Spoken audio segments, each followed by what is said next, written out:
Selamat pagi, saudara-saudara yang dikasihi Tuhan.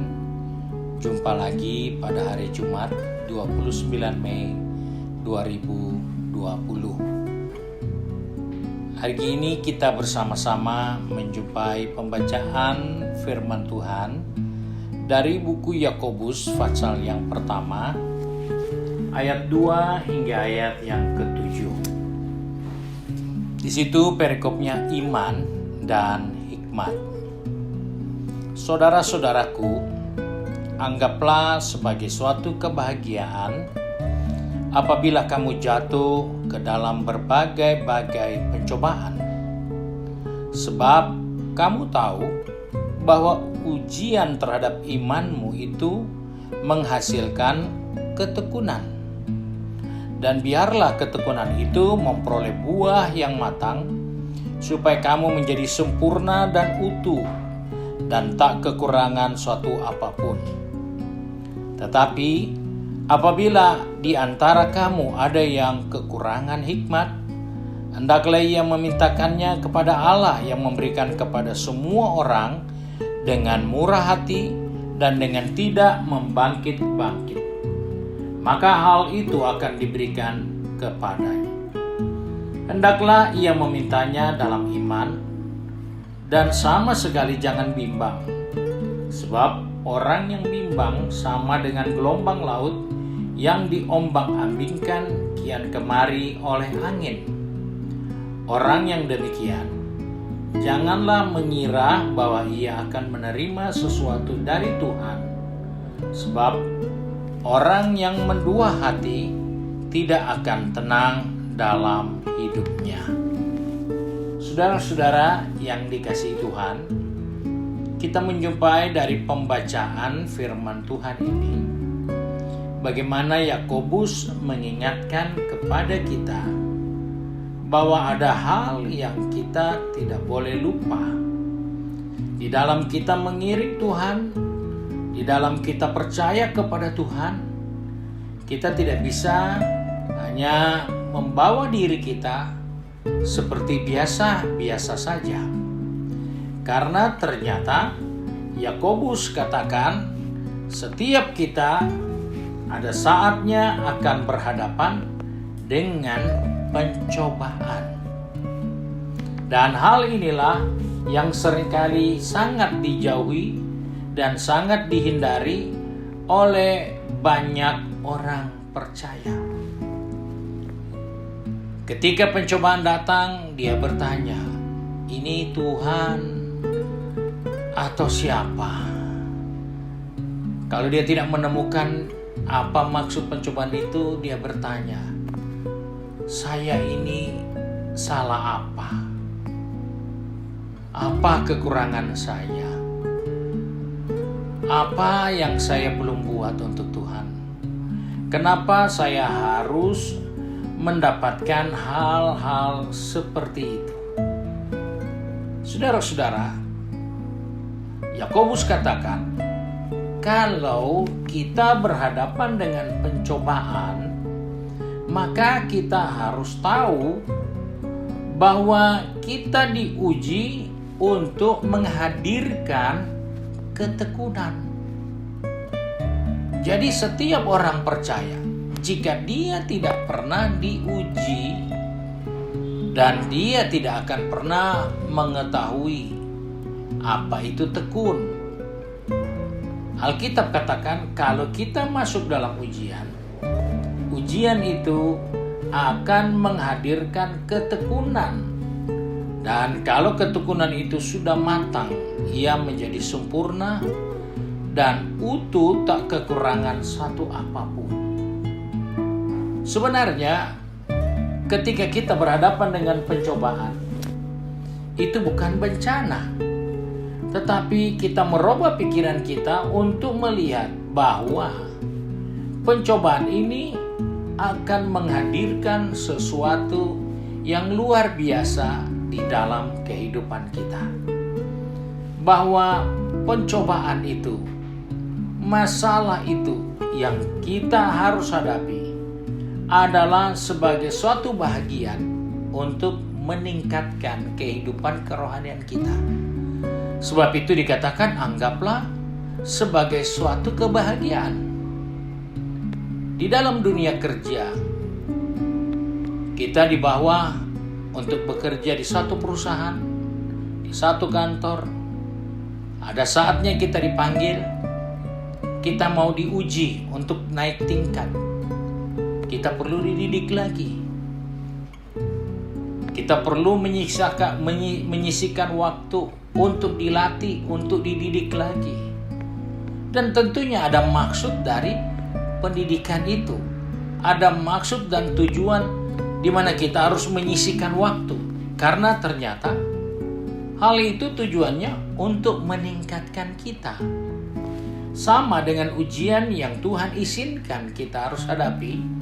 Sebenarnya itu adalah kesempatan untuk menaikkan kekuatan rohani kita. Tidak ada hal yang bisa terjadi dalam diri kita tanpa atas izin Tuhan. Hal ini yang menjadi kenyataan di dalam perjalanan kehidupan seorang yang bernama Ayub. Ayub sudah bagus hidup rohaninya, takut Tuhan, bertanggung jawab, dan orang yang hidupnya saleh. Tetapi ketika dia menghadapi pencobaan, banyak kawan-kawannya mempersalahkan dia. Banyak kawan-kawannya menunjuk bahwa dia ini ternyata tidak benar di hadapan Tuhan. Tetapi kenyataan yang kita jumpai dari perjalanan Ayub, bahwa pencobaan yang dihadapi Ayub adalah peningkatan untuk kehidupannya, kehidupan rohaninya, sehingga dia bukan hanya setiap hari berdoa minta pengampunan buat anak-anaknya, buat keluarganya, tetapi Alkitab mencatat dia bisa berdoa untuk sahabat-sahabatnya, dan Tuhan memulihkan dia dari beban pergumulan ujian yang dia harus hadapi. Dan karena dia melewati ujian itu, maka ujian itu ternyata membuka matanya. Dari pengenalannya kepada Tuhan yang dia ikuti selama ini hanya dari ajaran, dari kata orang, sekarang Ayub sendiri berkata, "Aku melihat Tuhan." Bukan hanya dari kata orang. Dia memiliki peningkatan dalam pengenalannya kepada Tuhan melalui pencobaan. Sebab itu, kita sebagai orang percaya bahwa di dalam menghadapi persoalan, kita tidak punya hak untuk menghakimi orang lain ketika orang lain ada dalam pencobaan. Kita tidak punya hak untuk menceritakan ketika ada masalah pada diri orang lain. Karena ujian-ujian yang Tuhan izinkan itu bukan untuk mempermalukan kita, tetapi ternyata untuk meningkatkan kehidupan rohani kita, untuk menempatkan kita dalam posisi yang lebih dari waktu-waktu yang lalu. Sehingga dengan keberhasilan dia mengenal Tuhan lebih jauh, berkatnya pun diberikan lebih dari yang pernah dia capai. Ayub diberkati lebih daripada Ayub pertama mengenal Tuhan. Ayub yang pada periode kedua, dalam pemulihan yang dia alami dalam hidupnya, dia mengenal Tuhan jauh lebih dalam lagi dari masa pencobaan yang dia jalani. Sebab itu Yakobus katakan, anggaplah ini suatu kebahagiaan karena kita makin mengenal Allah kita makin mengenal rencananya dalam kehidupan kita. Seperti Yusuf katakan, bahwa ketika saudara-saudaranya bisa berjumpa lagi dengan Yusuf dan Yusuf memperkenalkan diri kepada saudara-saudaranya, saudara-saudaranya ketakutan. Tapi Yusuf berkata, kamu tidak perlu takut. Kamu boleh merencanakan seperti itu, tapi Tuhan merubah. Karena Tuhan membuat persoalan ini yang saya harus hadapi ternyata kembali untuk memberkati kamu. Kembali ternyata untuk menolong bangsa ini. Ternyata kembali untuk meningkatkan posisi Yusuf di mata keluarganya, juga di mata orang banyak. Setelah dia melewati masa ujian. Sebab itu sebagai orang percaya, sebagai anak-anak Tuhan, setiap hari ada pergumulan kita. Tapi kalau pergumulan itu merupakan ujian untuk kita, hadapilah dengan suatu sikap yang berbahagia. Merubah pola pikir kita bahwa pencobaan adalah poin untuk kemenangan. Pergumulan adalah saat untuk makin mengenal Tuhan. Tantangan adalah saat untuk meningkatkan diri kita. Sebab itu mari, saya tidak berkata panjang, kita mau datang kepada Tuhan, membawa diri kita dalam menjalani kehidupan setiap hari, dalam masalah pergumulan yang ada.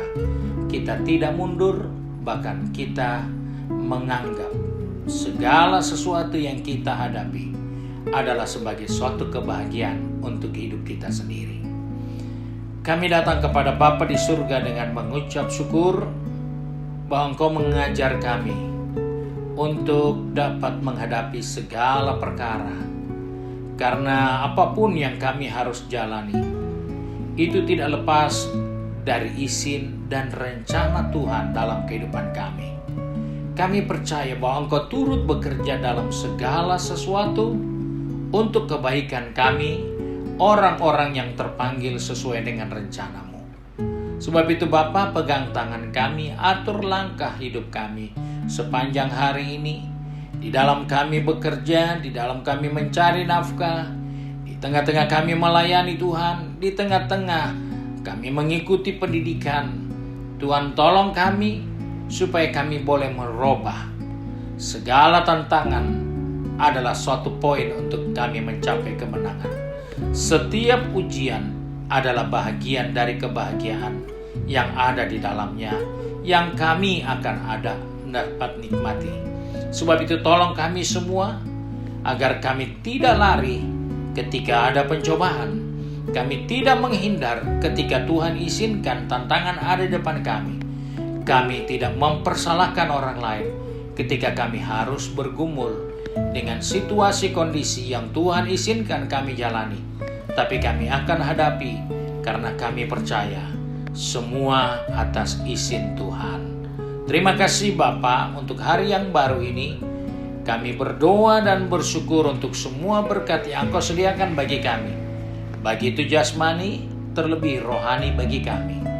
Kami berdoa di dalam nama Tuhan Yesus Kristus, Juru Selamat kami, majikan kami yang baik dan setia. Amin. Puji Tuhan, kembali kita bersama-sama dapat mengikuti kegiatan doa 10 hari. Kita tetap mulai pada jam 5 sore. Terima kasih, Tuhan Yesus memberkati.